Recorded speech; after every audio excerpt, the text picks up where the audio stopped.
Hello guys, welcome to my new blog.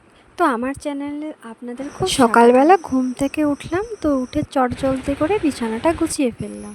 তো গুছিয়ে ফেলার পর আমি দেখতে পেলাম যে আমাদের পাশেই একটা গাছ হয়েছে, সেটা হলো কুমড়ো গাছ।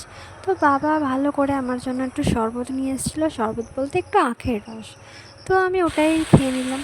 তারপর মা দেখলাম যে আমার জন্য চিকেন বানাচ্ছে আর পরোটা বানিয়েছে। তো এই লোককে আর সামলানো যায় বলো, তো খেয়ে নিয়েছিলাম। খেয়ে নেওয়ার পরে একটুখানি এডিট করছিলাম ফটো। তো তারপরে আমাকে দুপুরবেলা ভাত দিয়ে দিয়েছিলো, ভাতও খেয়ে নিয়েছিলাম। তো তারপরে বিকালবেলা চটজলদি করে রেডি হয়ে গিয়েছিলাম। কোথায় না, বন্ধুদের সাথে একটু ঘুরতে যাওয়ার জন্য। কোথায় গিয়েছি সেটা পরে আমি বলে দিই।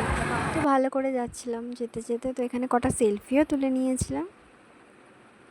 তো দেখো, এটা আমার ফ্রেন্ড, এটা আমার কলেজের বন্ধু। তো খুব ভালো লাগছে, নতুন নতুন বিয়ে হয়েছে তো তাই খুব ভালো লাগছে।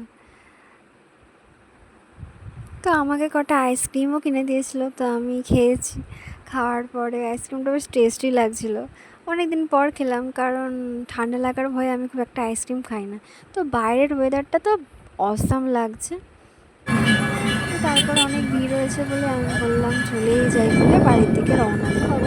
তো তারপরে বাড়ির দিকে না গিয়ে ভাবলাম একটু কিছু খাওয়া যাক, না খেলে কি ঠিক চলে নাকি। তো সবাই মিলে বললো চলো রেস্টুরেন্টে যা হোক, তো গেলাম।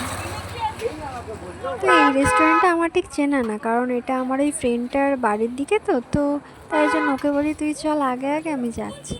তো তাই জন্য ওকেই আগে পাঠালাম। তো আমরা সবাই মিলে একসাথেই খেতে গেলাম।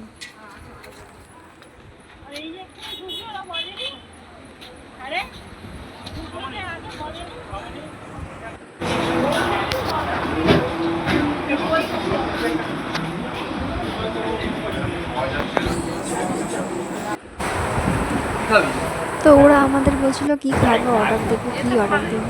তো আমি এখানে কী আর বল, তো এখানে সবাই বললো বিরিয়ানি আর রাইস খাওয়াবে, তো তাই খাওয়া হলো। তো বাড়ি চলে এলাম, টাটা।